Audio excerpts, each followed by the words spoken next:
State sentinel में आपका स्वागत। मैं हूं रविंद्र सिंह। एक गाड़ी के लॉन्च में आए थे, वहां मुलाकात हो गई सतीश शर्मा जी से, cabinet minister, transport minister, sports minister. ऐसे मौके बड़े कम मिलते हैं जब सतीश जी से मुलाकात होती है। एक लंबे अरसे के बाद इनका इंटरव्यू करने जा रहा हूं। देखते हैं सरकार में रहकर बात करने का नज़रिया बदला, देखने का नज़रिया बदला, या फिर सियासत में कामों में बिजी होने के बाद क्या कुछ जवाब है इनके पास। सतीश शर्मा जी मेरे साथ हैं। शुक्रिया सर हमें वक्त देने के लिए। धन्यवाद। पहला सवाल ये, लगभग 1 साल पूरा होने वाला है। सतीश जी किस तरह से देखते हैं आप इस साल को, क्योंकि 2 मुखिया थे, ये कहना पड़ेगा 2 मुखिया थे, एक उमर अब्दुल्ला और दूसरा एलजी सरकार। किस तरह से देखते हैं? देखो, हमारी ज़िंदगी में भी एक डिफरेंट सिचुएशन थी, और मैं अपने हर इंटरव्यू में एक बात ज़रूर बोलता हूँ कि there can never be 2 power centres. चाहे वो परिवार है, चाहे इंस्टीट्यूशन है, चाहे सरकार है, पावर सेंटर एक हो तो काम करने का अपना ही मज़ा है। आपकी डिस्क्रिशन बढ़ जाती है, आप डिसीजन जल्दी ले पाते हैं। तो मुझे लगता है अगर वो रहता जो हमारे पास पहले निज़ाम था 8 से 14 या उससे 2002 से ऑनवर्ड्स या पिछले 70 सालों से, तो उसमें काम करने का सिस्टम कुछ और था, फंडिंग और थी, मुख्तलिफ व्यू पॉइंट्स जो होते हैं मुझे लगता है वो नहीं होते तो आप एक कलेक्टिवली जल्दी डिसीजन ले पाते, जो हमें 1 साल में देखने को शायद नहीं मिला। उमर अब्दुल्ला साहब ने कहा था कि मुझे काम नहीं करने दिया जा रहा, और एलजी साहब ने एक मंच से कहा था कि सिर्फ पुलिस मेरे पास है, बाकी मैंने खुला छोड़ा है, जो मर्जी करो मैं रोकूंगा नहीं। देखो, कुछ बातें दिखती कुछ हैं और होती कुछ हैं, उसमें कहना कुछ होता है, ये तो पॉलिटिकल बातें हैं। लेकिन आप भी जानते हो, आम लेमैन भी जानता है, और ये लोग काम तय करना चाहते हैं, उन्हें काम कर नहीं दिया गया, क्योंकि ओपोजिशन तो स्ट्रांग है। अब मैं अपनी बात करता हूँ, अगर मुझे 34,000 लोगों ने वोट दिया है तो 70,000 तो मेरे खिलाफ थे वहाँ, तो उन्होंने अपनी राय बनानी है। उसी तरह यहाँ भी वैसा ही सिस्टम है। आपको लगता है यूटी में लोगों का भला नहीं हो पाएगा, सरकार नहीं काम कर पाएगी? देखो, उस गति से नहीं कर पाती जिससे पहले हमने किया। पहले भी दौर था, पहले भी सरकार थी, 2008 से लेकर 14 तक रही, 15 से लेकर 18 तक रही। सतीश जी पहले दौर पर नज़र दौड़ाएंगे तो कुछ ऐसी चीज़ें सामने आएंगी जिस पर मोदी सरकार ने कंट्रोल तो किया है, वो मानना पड़ेगा आपको। जैसे पत्थरबाजी नहीं होती वहाँ पर। देखो, ये बात क्यों नहीं कंट्रोल कर पाए? स्टेटहुड उनके पास थी, क्यों नहीं कंट्रोल पाए? हाँ, तब आप पावर में नहीं थे, लेकिन फिर भी जिस सरकार का आप हिस्सा हैं वो सरकार थी, क्यों नहीं कंट्रोल कर पाए? देखो, होता क्या, हर चीज़ की एक उम्र होती है, everything comes with an expiry. तो दहशतगर्दी की भी एक उम्र है, हर चीज़ की एक एज होती है। तो एक एज के बाद रियलाइज़ होता है लोगों को दैट ये रास्ता अख्तियार करना गलत है। पत्थरबाजी पे सख्ती से जो इन्होंने स्टेप्स लिए हैं वो भी कभी कभी ज़रूरी होते हैं। हम मानते हैं कि मोदी सरकार ने काम किया इस पर। देखो, जो बातें अच्छी की हैं उसको कभी हम नहीं कहेंगे अच्छी नहीं। आज हम रोडों के सेक्टर्स की बात करते हैं तो गडकरी साहब जो अच्छा काम कर रहे हैं, हम कैसे कह सकते हैं अच्छा काम नहीं? स्टेटहुड वापस मिलती है, जो आप मांग रहे हो वापस मिल जाता है, तो इस बात की क्या गारंटी है कि वो जो दौर था पहले, पत्थरबाजी का दौर था, कैलेंडर का दौर था, हुर्रियत का दौर था, हड़तालों का दौर था, जब कोई टेररिस्ट मर जाता था उसके पीछे जो लोग निकलते थे, वो दौर था, सरकार कंट्रोल नहीं कर पा रही थी, वो दौर लौट कर नहीं आएगा? नहीं आएगा। मुझे लगता है वो दैट इज़ हिस्ट्री, वो अब हिस्ट्री हो चुकी है। हर आदमी, चाहे वो जम्मू का है, कश्मीर का है, वो प्रेम से रहना चाहता है, वो अच्छा माहौल में रहना चाहता है, वो बिज़नेस करना चाहता है, और हर आदमी को नॉर्मेलिटी और पीस पसंद है। बिकॉज ये एग्जाम्पल आपने अपने पड़ोसी मुल्क का देखा है कि वहाँ क्या हालात हैं। कोई भी आम कश्मीरी, आम जम्मू का आदमी ये चीज़ नहीं चाहता। कोई 1% लोग हैं जो अपनी दुकान चलाते हैं। वो दौर वापस नहीं आएगा? मुझे नहीं लगता अब ये दौर वापस आएगा। अब डेवलपमेंट का दौर वापस आना चाहिए, स्टेटहुड आए, जो भी आए, और प्यार से रहना, पीस, प्रॉस्पेरिटी और डेवलपमेंट का दौर ही रहना चाहिए। वही हर सरकार की प्राथमिकता, कोई भी सरकार रहे। किसी वक्त हम बात किया करते थे रविंद्र रैना साहब की, कुछ भी बोल देते हैं, थोड़ा एंटरटेनमेंट सेगमेंट लिखता था, जब उनका इंटरव्यू होता था तो देखने में मज़ा भी आता था। शब्दों पे कंट्रोल नहीं था, एक सियासतदान को वैसे शब्द का प्रयोग नहीं करना चाहिए था, ऐसा हम मानते थे, बोलते भी थे। लेकिन आप ही के घनिष्ठ मित्र deputy chief minister Surendra Chaudhary साहब ने अभी सुनील शर्मा साहब को लॉलीपॉप कहा है। सियासत की दुनिया में ऐसी भाषा का उपयोग होना चाहिए? आपसे पहले भी कुछ पत्रकार मित्रों ने ये मुझे बात कही, तो मुझे लगता है आजकल की ही कोई बात होगी, जब तक मैं उसको पूरी तरह देख नहीं लूँ, सुन नहीं लूँ। अगर इन शब्दों का प्रयोग किया गया है तो कितने सही कितने गलत है? वो किस संदर्भ में किया गया है? किसी भी संदर्भ में कहा गया हो तो लॉलीपॉप तो किसी को नहीं कह सकते ना। आपने कभी नहीं कहा, मैंने आपके मुंह से कभी ऐसे शब्द नहीं सुने। चलो उसके लिए मुझे लगता है मुझे पहले देखनी पड़ेगी, वो मुझे वीडियो वगैरह आप दिखाएंगे, उसके बाद मैं टिप्पणी करूंगा।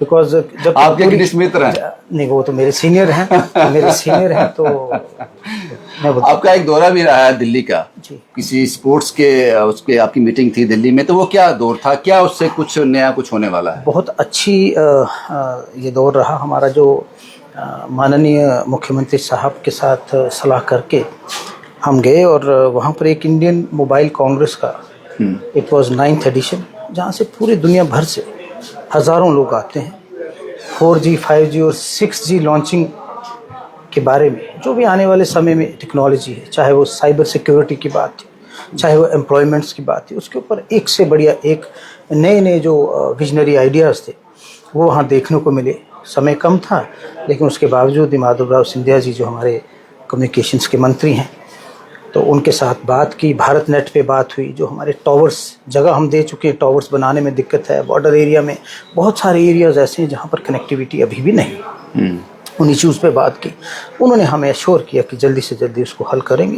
There are so many ways. मेरी अपनी कॉन्स्टिट्यूंसी में कई जगह टावर नहीं है, तो उन्होंने हमें एश्योर किया बड़ी अच्छी मीटिंग। हाँ, और हमारी जो डिमांड्स थी पूरी स्टेट की, जम्मू की, कश्मीर की, वो हम रिटर्न में उनको देकर आए हैं, और दे हैव एश्योर्ड अस, चाहे एम्प्लॉयमेंट जनरेशन थी, चाहे साइबर सिक्योरिटी की बात की उन्होंने, AI पे क्या होने वाला है और क्या क्या हो सकता है, मेरे लिए भी नई चीज़ें हैं, और how it can help in providing jobs, वो सारी बातों पे चर्चा हुई, सीखा।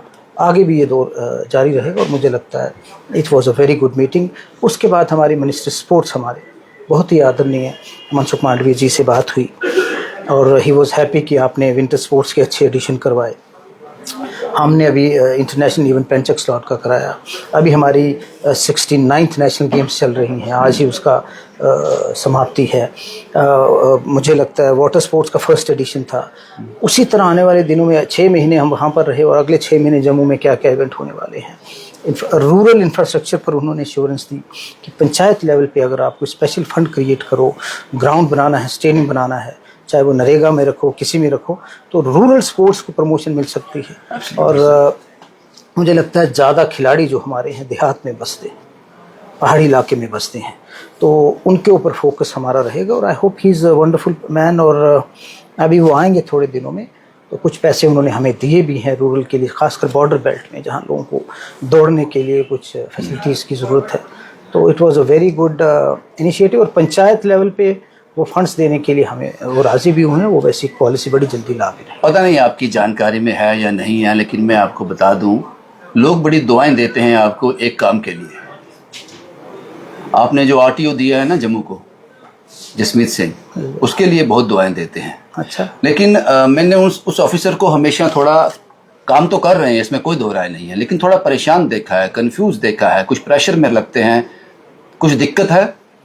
आप बेहतर जानते होंगे। अब RTO साहब की बात, जसमीत सिंह नाम है। नहीं, हमारे RTOs को कोई दिक्कत नहीं है, फ्री हैंड है, अच्छा काम कर रहे हैं। देखो, डिपार्टमेंट में जो हमें बैगेज मिला है, ऐसा होता है जो अच्छा काम करता है उसकी सीट गर्म कर दी जाती है बहुत ज्यादा। नहीं, ये हर जगह होता है, जो अच्छा काम करता है उसको ज्यादा ओपोजिशन झेलनी पड़ती है। आप क्या कह रहे हैं, ये अच्छा काम कर रहे हैं या सीट गर्म है? देखो, मुझे लग रहा है अच्छा काम कर रहे हैं, मेरे ऑफिसर्स अच्छा काम कर रहे हैं। तो फिर सीट गर्म हो रही है उनकी, उनको तकलीफ है कोई? नहीं, अगर है तो मेरे साथ शेयर करनी चाहिए उनको, भाई हैं हमारे। जैसे अभी ट्रांसपोर्ट कमिश्नर साहब बैठे थे, वो अगर कोई ऐसी बात है तो बैठकर उनसे बात की जा सकती है। हमने, ये तो ऑफिसर्स हैं, तो मेरे साथ कुछ भी शेयर करेंगे, आई एम ऑलवेज अवेलेबल। मुझे लगता है उन्होंने बहुत कुछ ट्रांसपेरेंट कर दिया आप ही के निर्देश पर, काफी अच्छा काम किया उन्होंने, तो काफी लोगों को तकलीफ भी हुई होगी। एक जमाना था जब आप RTO ऑफिस जाते थे तो दरवाजे बंद मिलते थे, आज दरवाजे रिपोर्ट भी किए मैंने, आज दरवाजे खुले हैं, बहुत बड़ी बात है। और ज्यादा अमेंडमेंट्स करने की जरूरत है। ये RTO साहब रहेंगे हमारे पास कुछ देर? बिल्कुल रहेंगे, क्यों नहीं रहेंगे, 100% रहेंगे। जब तक सतीश जी हैं तब तक रहेंगे, बिल्कुल रहना चाहिए, मुझे लगता है। अच्छा, एक और सवाल है साहब, जब मैंने लोगों से कहा कि आज मैं आपसे मिलने जा रहा हूं, उन्होंने सवाल भेजा है आपके लिए। ये वो लोग हैं जो यूज्ड कार सेल करते हैं, ओके, बिकी हुई गाड़ी, पुरानी गाड़ियां सेल करते हैं। ये कहते हैं जिस तरह से नई गाड़ियां सेल होती हैं और उनका जो आरटीओ होता है, जो उनकी नंबर की प्रक्रिया होती है, बड़े शॉर्ट टर्म में हो जाती है, शॉर्ट कोर्स में हो जाती है। यूज कार के लिए ऐसा कोई प्रोग्राम है, उनको दिक्कत आती है, उसमें ट्रांसफर करने में दिक्कत आती है? आप ऐसा करेंगे, आने वाले दिनों में हम उनसे मिल लेते हैं और उनको जो भी उनकी प्रॉब्लम्स है वो बैठ के, जैसे हम और आप बैठे हैं, उससे बात करेंगे। जैसे आने वाले दिनों में हमारी स्क्रैप पॉलिसी पे हम डिस्कस कर रहे हैं, वो भी हम करेंगे। और जो जो अच्छा आइडिया लोग देते हैं, हमने लोगों को सुनना है, जो कारोबारी हैं उनको सुनना और उसकी बात का निवारण करना। बड़ी उम्मीद है उन लोगों को आपसे, उसकी उम्मीद पे खरा उतरेंगे जो भी लोग हैं उनसे मिलेंगे। एक आखिरी सवाल, और मैं चाहता हूं बड़ी ईमानदारी से आप इसका जवाब दें। अगर आपके पास जवाब होगा तो दें, अगर नहीं होगा तो उस पर क्वेश्चन मार्क लगा दें। साहब, नई गाड़ी बिकती है एक्स शोरूम प्राइस पर, उसमें जीएसटी इंक्लूड होता है, उसके ऊपर आपके आरटीओ चार्जेस लगते हैं, जो रोड टैक्स लगता है। ऐसा क्यों? ऑलरेडी उस पर 40% से 18% टैक्स लगा दिया जाता है गाड़ी की कीमत के ऊपर, उसके बाद जो रोड टैक्स लगता है उसके ऊपर लगता है। ऐसा क्यों? ये ऐसा विषय है जिस टैक्स पे टैक्स क्यों? जिस पे हमें बैठकर विचार विमर्श करना। अगर आपको इस सीरियस इशू लग रहा है, मुझे लगता है ये फाइनेंस वालों से भी बात करेंगे, बाकी लोगों को भी बिठाएंगे। अगर ऐसा है तो मुझे लगता है कहीं ना कहीं इस पे विचार जम्मू कश्मीर में तो है ऐसा। फिर इस पे हम वी विल सिट, और मुझे लगता है इस पे चर्चा करने की जरूरत है। अगर लोगों को फायदा होगा तो हम वो जरूर वो कदम उठाएंगे। शुक्रिया सर, हमसे बात करने के लिए, हमें वक्त देने के लिए बहुत बहुत शुक्रिया। मैं उम्मीद करता हूं कि ये जो बातचीत मैंने सतीश जी के साथ की, ये जनता को पसंद आई होगी, और उन्हीं के सवाल थे जो मैंने जवाब के तौर पर आपके पास पहुंचा दिए। शुभम कुमार के साथ Ravindra Singh, the state sentinel के लिए।